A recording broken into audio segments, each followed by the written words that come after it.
When we were kids, my brothers and sisters and I used to put puzzles together a lot.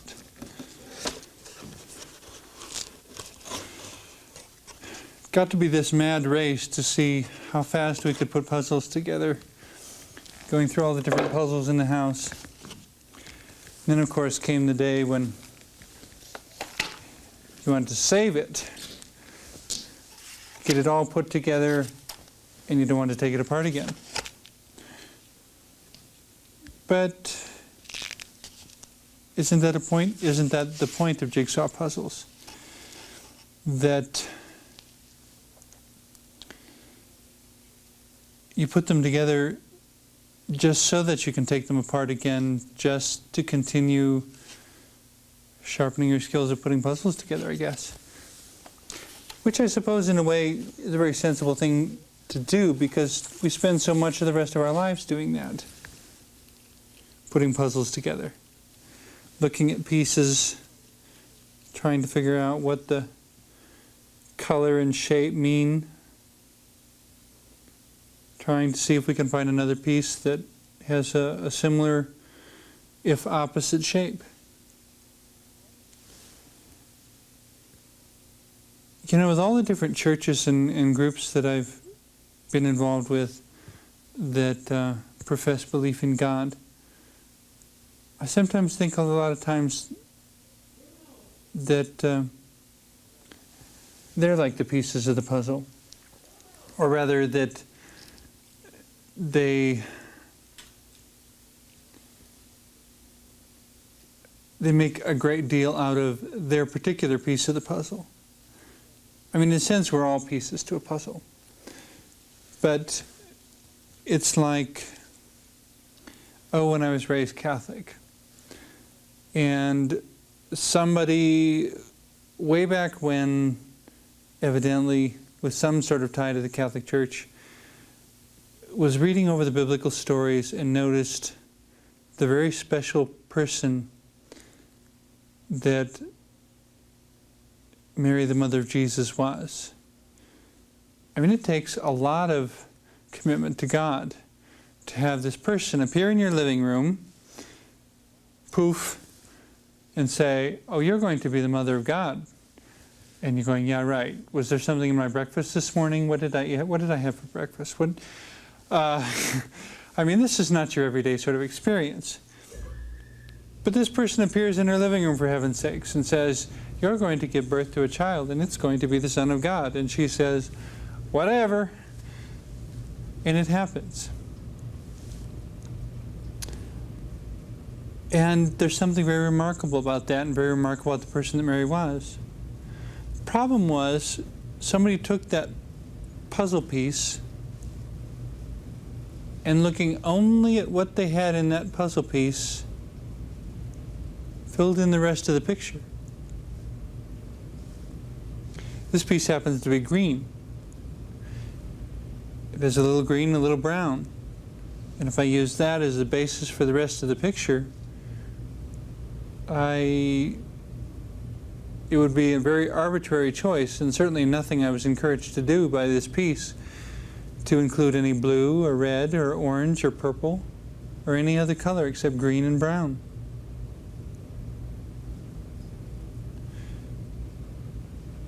Now, we know the world isn't all green and brown. But when you're dealing with spiritual things that you can't physically look at, you get a puzzle piece and you look at it and you have nothing else to go on. And they took the puzzle piece of Mary and built it into a pretty incredibly big picture that possibly had no real connection to, except for that one piece, had no connection to the real picture that this piece was part of. I mean, the piece was part of a picture before they ever decided, whoever the almighty they are, before they ever decided what should go around it, the piece was already part of a larger picture. It wasn't because anybody in church history decided that this is a piece to a larger picture. It simply already was. And then we had Another religious person. Oh, maybe Calvin, back in the history of the Reformed Church in France, decided God was this very intelligent, rational being, and proceeded to write books and books and books and books and books until he had explained every single detail about how God works and who God is and what that has. And again, I think that's part of the picture of God. But I think he missed so much by overdefining it. To me, God is when I look at creation, there's an order to things, but there is also a creativity, sometimes even a capriciousness to it, a kind of whimsical, let's do this for fun kind of attitude.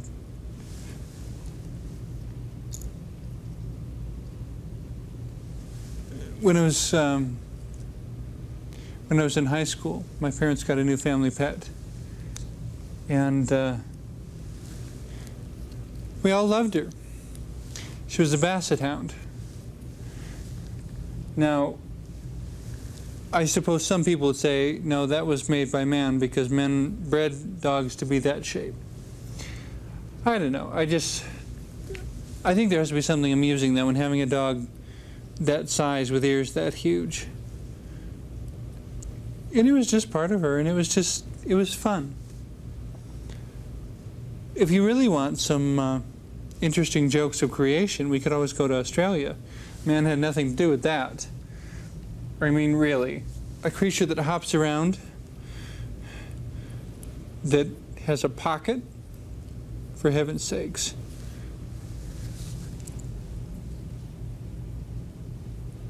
A creature that's a bizarre combination of a beaver's tail and a duck's bill and a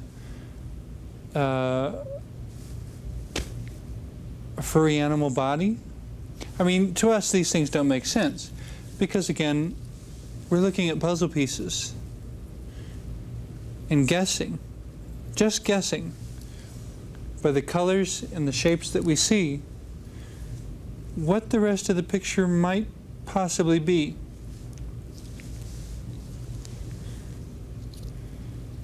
And every now and then, we find a piece that fits. And it's amazing, because suddenly something makes sense. And we understand a little bit more. But it's only as we stop to study the bigger picture that we begin to understand just where the pieces might actually go, and how the whole thing might actually be one big picture. Personally, I believe we are all looking at the same picture.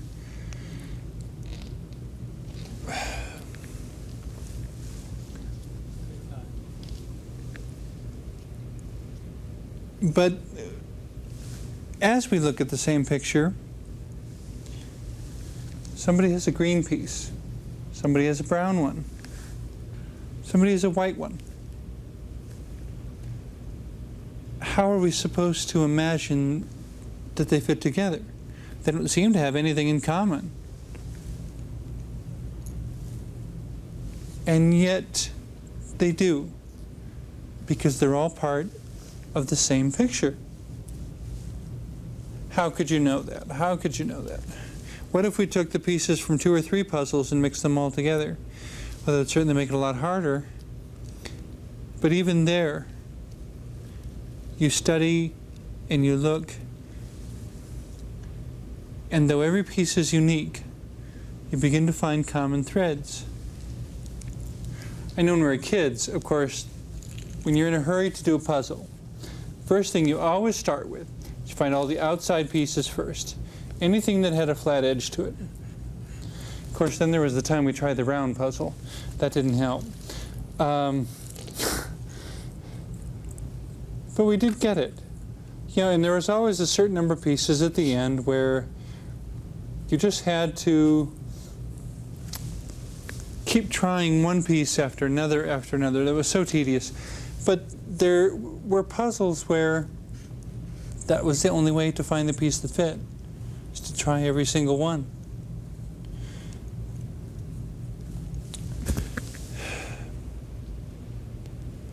When I was growing up, it was kind of like having this big puzzle. And I had all these different pieces. And really didn't know what to do with them. In one sense, I couldn't deny them. I mean, it's green, okay? Whatever word you want to use, it's green. The color doesn't change no matter what I call it. And at times I would live in a world that would want me to believe that it wasn't green, because they didn't want any green in this particular puzzle. And I'd have to say, but it is green. And because it's green, either I have to lie to myself or I have to deal with the fact that it is green.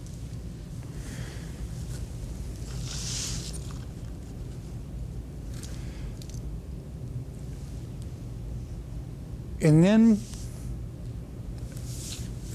it seemed, when they couldn't convince me that what I saw wasn't true and what I felt wasn't true,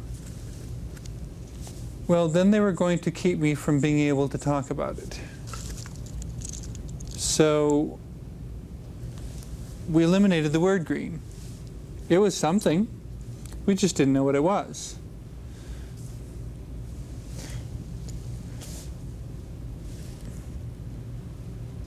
And yet somewhere I think I knew what it was. I just didn't know what to call it.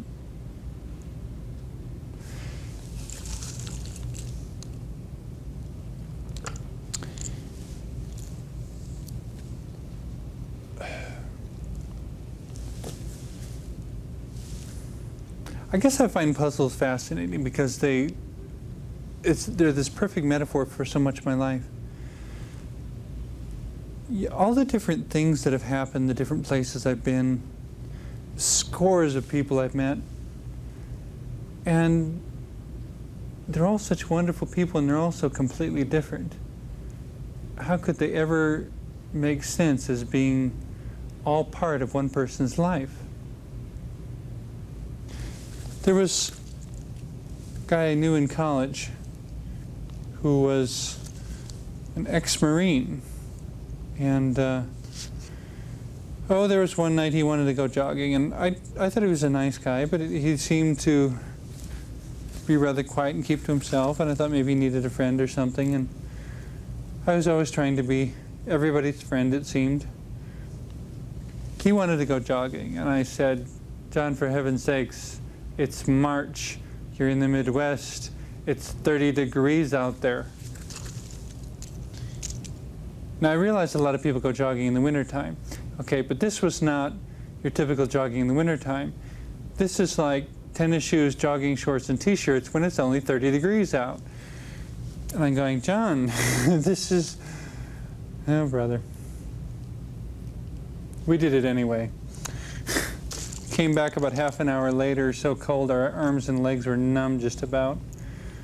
But... it was funny, one of those things you talk about years later, I guess. But he was always doing something goofy or off the wall like that. But then it was, I think maybe 6 months after that he got killed in a car accident. And I had a hard time understanding that. And I guess no matter what your belief system, it's always hard to explain to yourself, to come up with some answer to yourself so you don't spend the rest of your life asking why. Some answer that brings some sort of sense to the whole stuff. And how do you maintain a belief in God anyway when stuff like this happens? And then other things happen that you can't explain except that God is really there. it just reminds you that the word God means something you don't understand. Like during my sophomore year of college, couple friends that I knew went to, shall we say, a more charismatic church. A church that believed in intuitively receiving messages from God and different kinds of experiences in prayer. And miraculous things happening in everyday life. And I thought it was all very interesting, and I wanted to be open-minded. But to borrow another phrase, while I was in college, I heard the phrase, something about being so open-minded your brain fell out. Didn't want that to be me. So I tried to approach it with an open mind and give God room to prove himself. And we were listening to a tape on prayer one night, and whoever was recorded on the tape was saying, you ask God for what you want and believe that you've received it, and so forth. And there was a ski trip coming up, and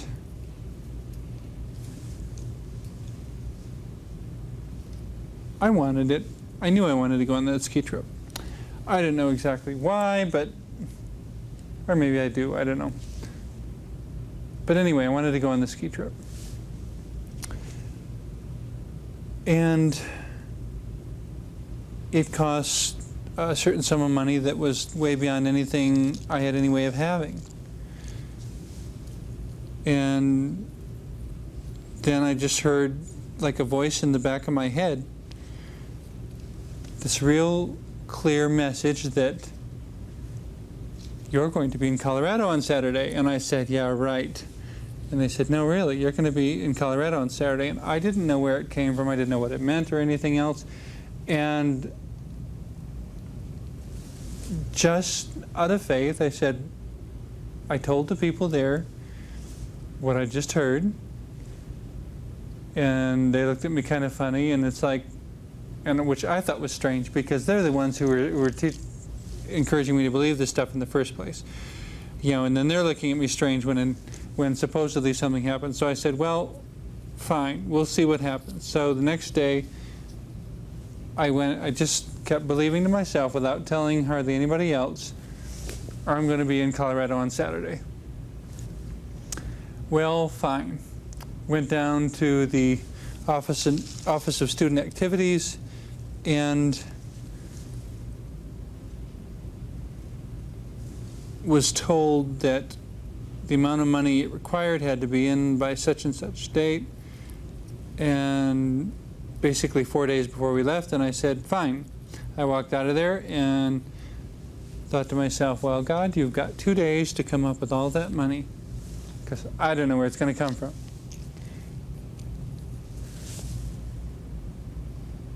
"24 hours later, I'm sitting in the college cafeteria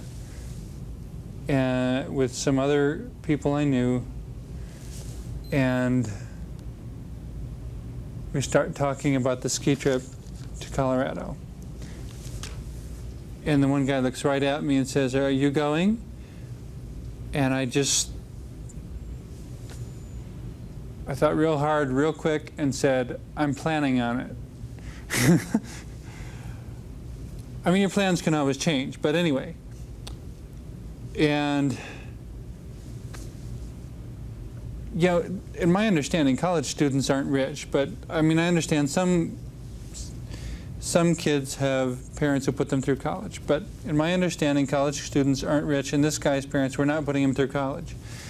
And he looked right at me and said, well, I can loan you all the money if you want. And it hit me like a ton of bricks, and I said, well, and I kept wondering, is this God's answer? What am I looking at here? And so I backtracked and began explaining the situation, telling him what had been going on in my head the last 2 days. And he all but freaked out right there at the table because I hadn't said a word to this guy, okay? But ever since that particular Sunday night, when I heard that voice in my head, he had this thought running through his brain over and over and over and over again, and he couldn't put it out of his head that he was supposed to give somebody the money for the ski trip.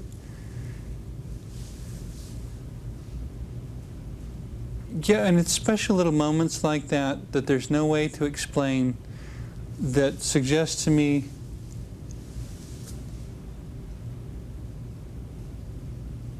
maybe there's really something to it. You know, and maybe that still sounds like I'm playing Doubting Thomas. But you know, the guy across the table from me in the cafeteria, and the Apostle Thomas, and all the strange, disjointed things that happened on that ski trip, they're all puzzle pieces. And somehow they all fit together. That was the first time I ever came to Colorado. I don't know if I'd be here now if I hadn't been on that skiing trip. Who could have possibly foreseen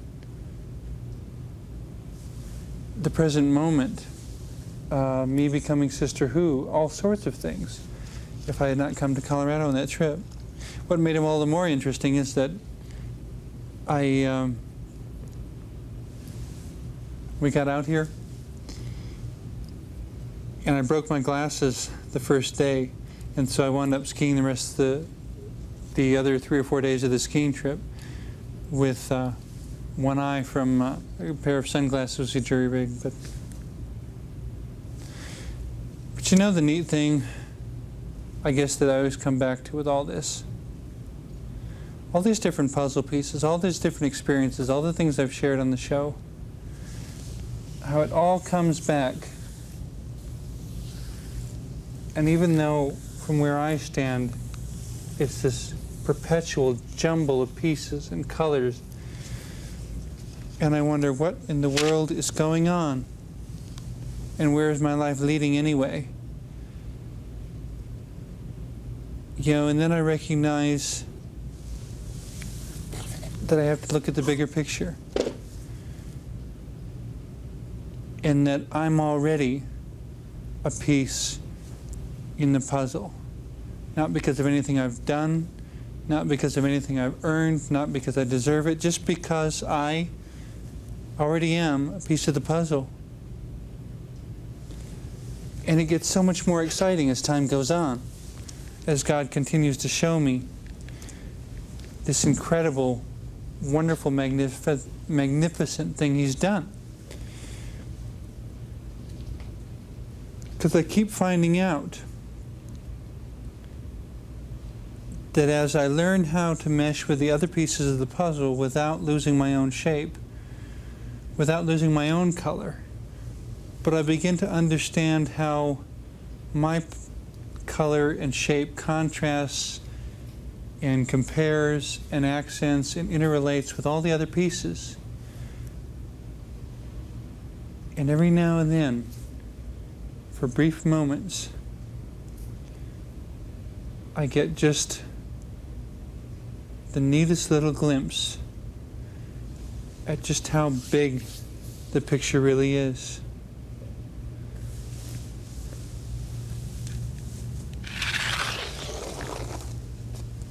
And in the end, it all comes together. And I just have to say, thank you, God.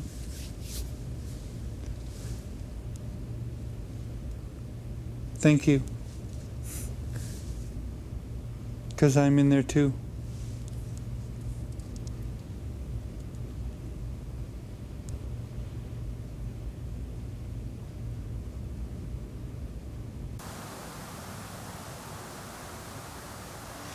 Thank you for joining us.